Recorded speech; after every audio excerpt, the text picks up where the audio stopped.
Gunsmoke, brought to you by Chesterfield. Chesterfield packs more pleasure because it's more perfectly packed, thanks to Accuray. They satisfy the most.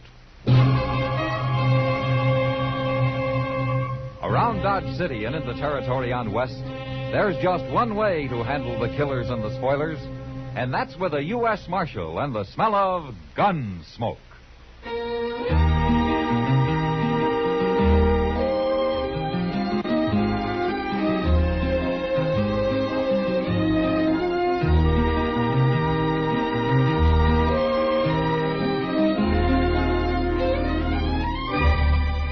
Gunsmoke, starring William Conrad.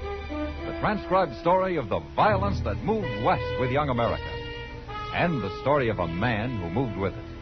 I'm that man, Matt Dillon, United States Marshal. The first man they look for and the last they want to meet. It's a chancy job, and it makes a man watchful and a little lonely.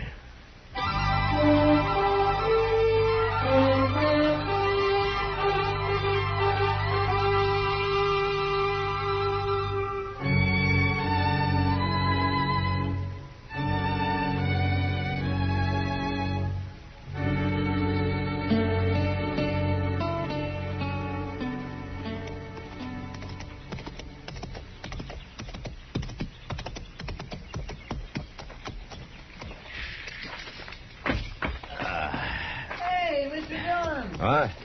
Mr. Dillon, how are you? Hi, Chester. Well, sir, I sure am glad to see you back. Well, it's good to be back, Chester. My, you've been gone over a month. 6 weeks to be exact. Gracious, you sure must have covered a lot of territory. Well, I'll tell you all about it later. What's been going on here? Oh, nothing much, I guess. You know how Dodge is. Things are just about the same. They are, huh? Mm-hmm. What about that new sign over the Long Branch there? New sign? Oh, my goodness, Mr. Dillon, I plumb forgot. That happened the week you left. Sam Noonan and Kitty Russell, proprietors. Ain't that the doggonest thing you ever heard of? They're partners now, Mr. Dillon. Miss Kitty bought a half interest in the place, and her and Sam's running it together. Well, where'd Kitty get the money? Well, you know, Miss Kitty, she never spends much, and she's been saving it for years and years. I guess it mounts up. You save money that way. Yeah, you ought to go in and say hello, Mr. Dillon. Miss Kitty's been waiting real proud for you to get back. Well, I'd like to. If you'll put my horse up for me. Huh? Sure will. Okay. I'll see you at the office later. All right, sir.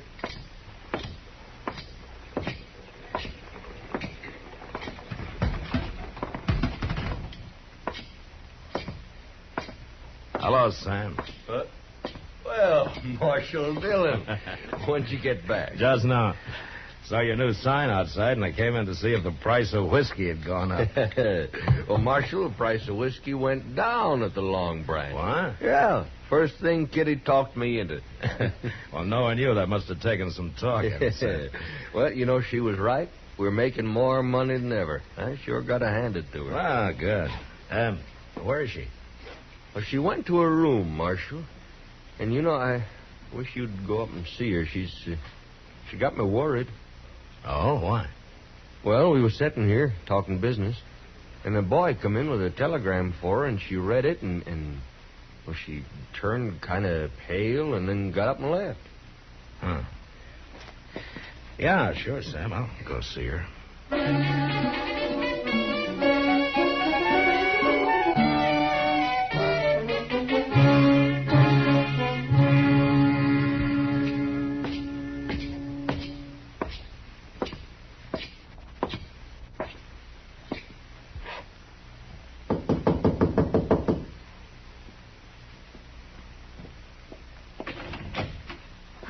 Matt. Hello, Kitty. Oh, come in. Thank you. I just got back. I thought I'd come around and congratulate you. Oh, well, thanks. Kitty. Huh? Sam told me about the telegram.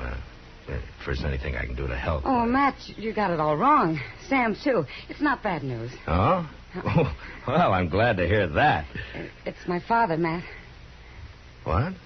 My father, Wayne Russell. He's coming here to Dodge tomorrow. Well, I thought your father was... Well, lost. Well, he has been. I've never even seen him. He left my mother in New Orleans a few months after I was born. Yeah, I know. He was a gambler, Matt. He worked the riverboats. Mother always said he was a very charming man. Funny thing is, she never held it against him, his deserting her. She just accepted it as the way he was. In a strange sort of way, she was proud of him. Well, how do you feel about him, Kitty? Same as my mother, I guess. He's coming tomorrow, you say, huh? Matt, will you go to the depot with me to meet him? Like I say, I'm real happy about it. But I feel kind of scared.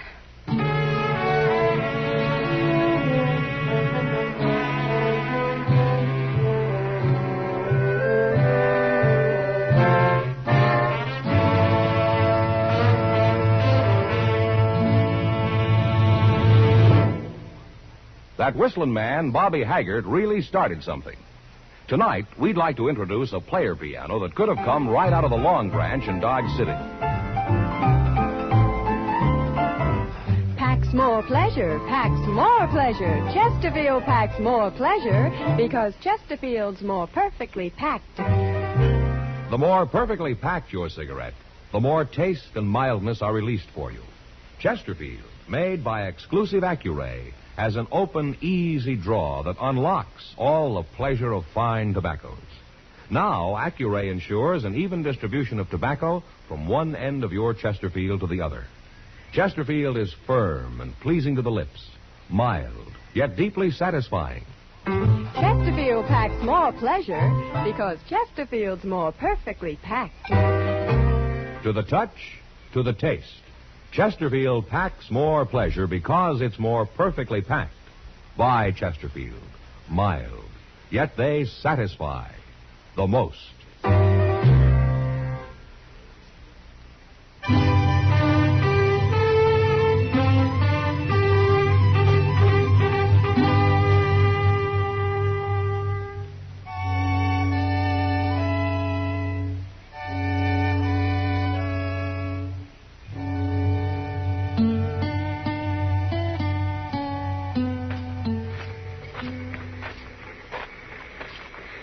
Matt, you really think he'll be on it? Now, you just keep calm, Kitty. People are starting to get off, you see? Yeah, I see. Oh, I just thought of something. What? Well, I recognize him. I don't even know what he looks like. Matt, what'll I do? Now, wait a minute. Here comes Chester with somebody now. Oh, you think that's him? Well, he's about the right age. Yeah. Gray hair. He's dressed mighty fancy. What'll I say to him? Maybe it isn't him at all. Easy now, kid.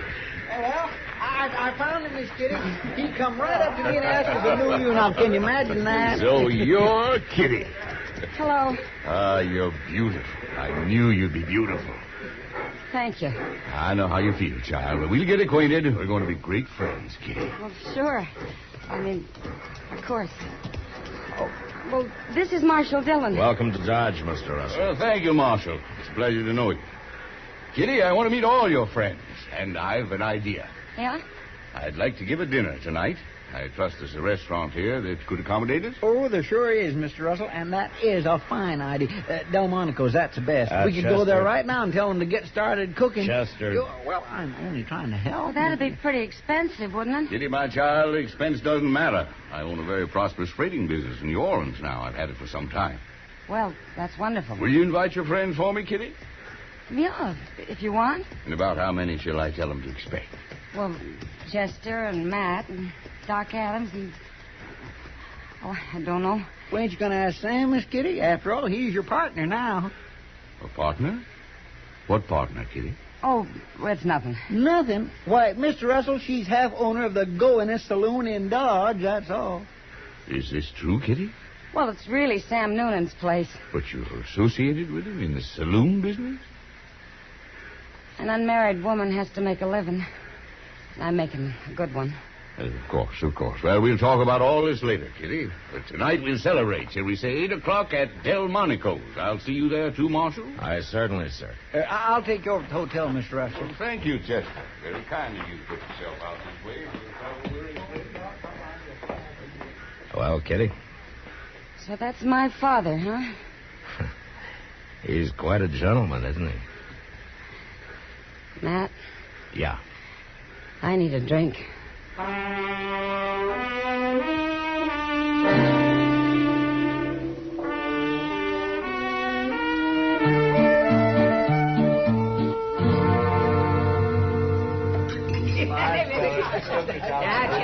Chester, you've had just about enough.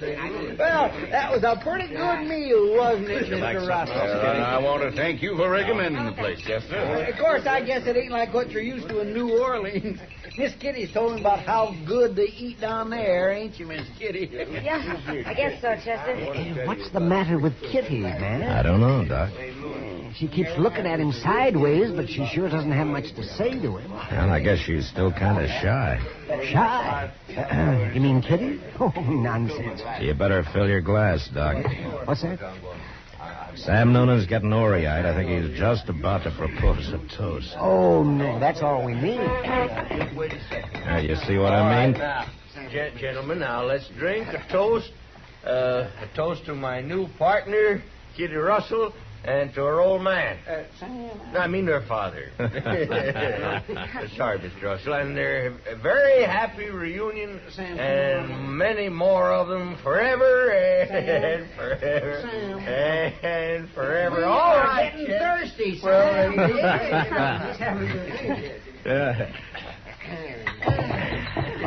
you, gentlemen. Thank you. This is the happiest day of my life. Here's to you, Kitty, and to the Russells, the proud Russells. Oh, hooray. Oh, hooray for everybody. Oh, my, you better lock Chester and Sam in the same cell tonight, man. Yeah, that's a pretty good idea, Well, Doc. I'm afraid I gotta go now. Come, Kitty, the evening's just started. Yeah, well, it started at the Long Branch, too. I'm in business, remember? Yes, I know. I don't think Sam's going to be much help tonight. I'd better get down there and take over. Kitty, I ain't going to be no help at all. Well, don't you worry, Sam. You stay and have a good time. Kitty, you can't go out there on the street this time of night. Well, I'll go with it, Mr. Russell. Well, if she must leave, I'll stop in later and say good night, Kitty. Good night, sir. Good night. Doc, keep an eye on those two, will you? Well, Donnie, Sam, you shouldn't be drinking all that. I'll give you some. That was a pretty nice party, huh? Yeah, fine. Al, what is it, Kitty? Because he disapproves of your being in the saloon business? You'll get used to it, Matt. Maybe I got to get used to having a father, that's all. You haven't made him feel very welcome. I haven't decided yet whether he's welcome or not. Well, I didn't mean to interfere, Kitty. It's no business of mine. Yeah, I understand that. We'll see soon enough.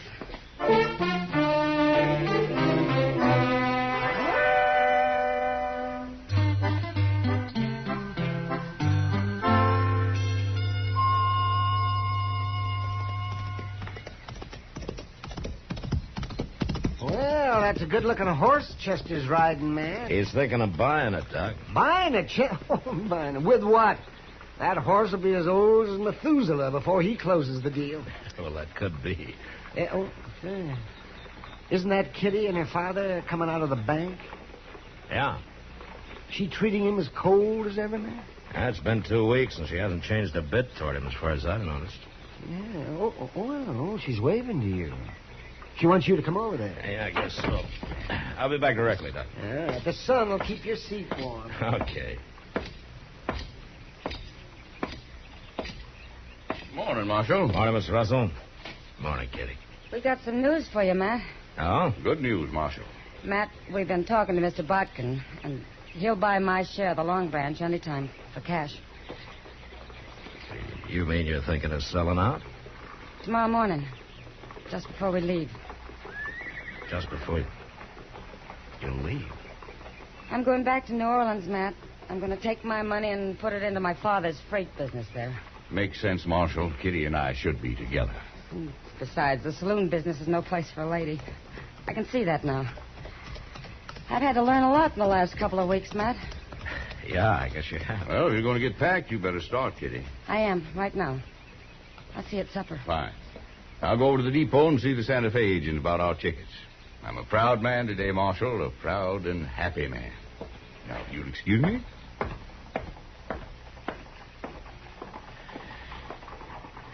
Kitty, Yes, Matt?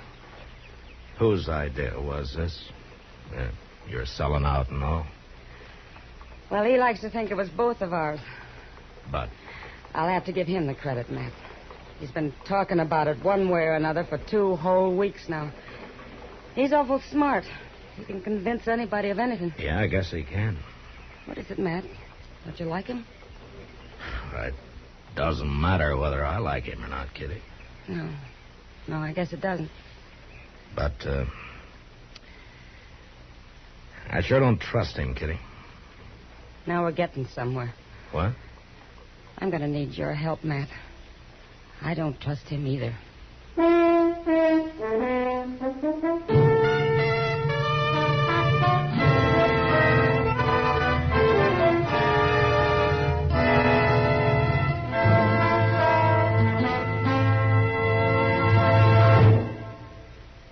Where are you listening to Gunsmoke?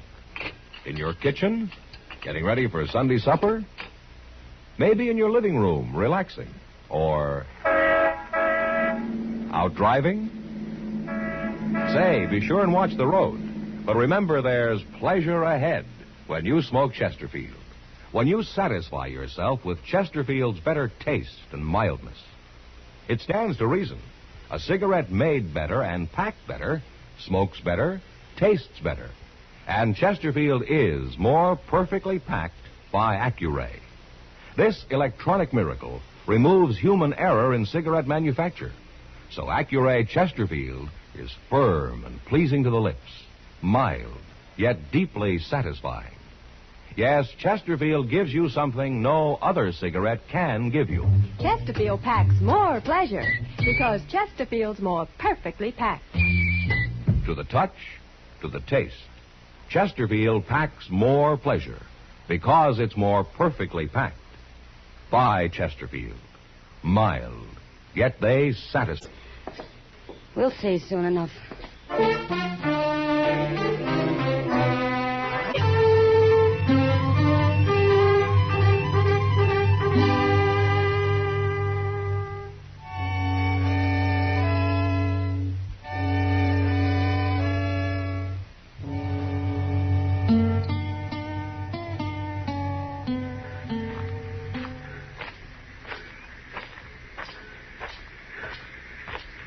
Morning, Mr. Russell. Morning, Marshal. Well, I see the train's ready. Where's Kitty? She insisted on meeting me here. She wanted to do her business at the bank alone for some reason. Well, maybe it's because that's the last time she'll be doing any business on her own. I hope so. No woman should be in business anyway. Yeah, especially Kitty. She, trusts people too much. They take advantage of her. Not anymore, I can assure you. I only hope she gets here with that money. Well, nobody's likely to hold a woman up in broad daylight, Mr. Russell. But they would at night, eh? Oh, there are some men who'll do anything for $1. Day or night. Yes. Ah, there she comes. I told you she'd be all right. Nobody'd bother Kitty anyway. She's awful well liked around here, Mr. Russell. By a lot of people. Yes. Yes, of course. They take it mighty personal if anything happened to her, no matter who did it, Mr. Russell. Morning, Kitty. Morning, Matt. Father. You're late, Kitty. Dane hasn't left. No, but we'd better be getting aboard. All right. Don't you have a bag of some kind? Oh, my baggage is all taken care Oh, of. I mean a handbag. You're not carrying anything. I know. Well, where's the money, Kitty? Didn't you get it? No, Father, I didn't. What? I changed my mind the last minute. What do you mean? I decided to leave it here in the Long Branch with Sam Noonan. It's a good investment. I can always come back for it. Now, look here, Kitty. I'm deciding things for you from Well, now we'll on. talk about it on the train. Come No, on. no, we're not leaving till you get that money. Which is it you want, Father? Me or the money? There isn't a question of that. Now, you do as I say. You haven't changed a bit. What? Mother always said you'd never change, and she was right. Don't tell me you're running a freight business in New Orleans. That's enough. Easy, Mr. Russell. You stay out of this, Marshal. You're just another man to me, Father. And a crook besides. Kitty, you're going to be sorry for this. I'd be a whole lot more sorry if I let you steal my money. All right, Kitty, all right. I think he understands now. You're in this together. Mr. Russell, you played it pretty smart so far. Don't disappoint us now. You see it through. Don't make me throw you in jail. Just play it all the way, Mr. Russell. You can do it. Please, Father. Get on the train. Leave me at least that much pride. Yes, I think so. Goodbye, Kitty. Bye. Marshal. Goodbye, sir.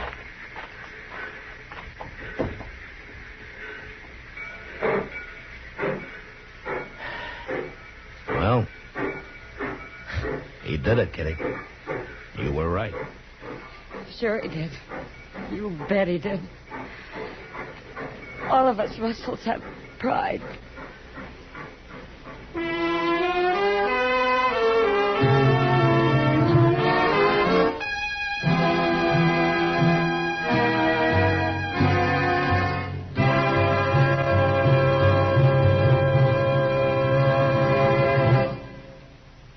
In a moment, our star, William Conrad.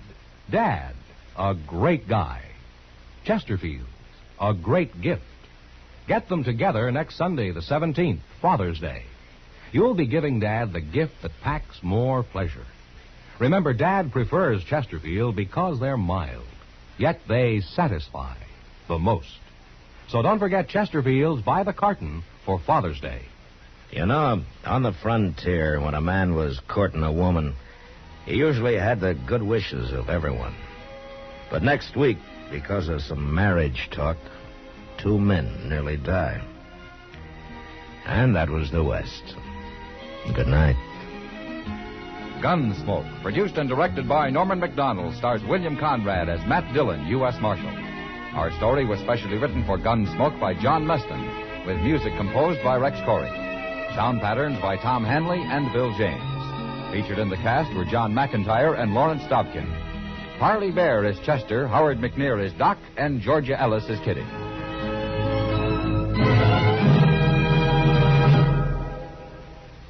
Live modern. Smoke L&M. Live modern. Change to L&M. Yes, have an L&M. No other cigarette you can buy, plain or filter, gives you the full, exciting flavor you get through the pure white L&M Miracle Tip. Through the modern Miracle Tip, L&M tastes richer, smokes cleaner, draws easier. So light up, free up, let your taste come alive. Live modern. Smoke L&M. Join us again next week for another specially transcribed story as Matt Dillon, U.S. Marshal, fights to bring law and order out of the wild violence of the West in Gunsmoke.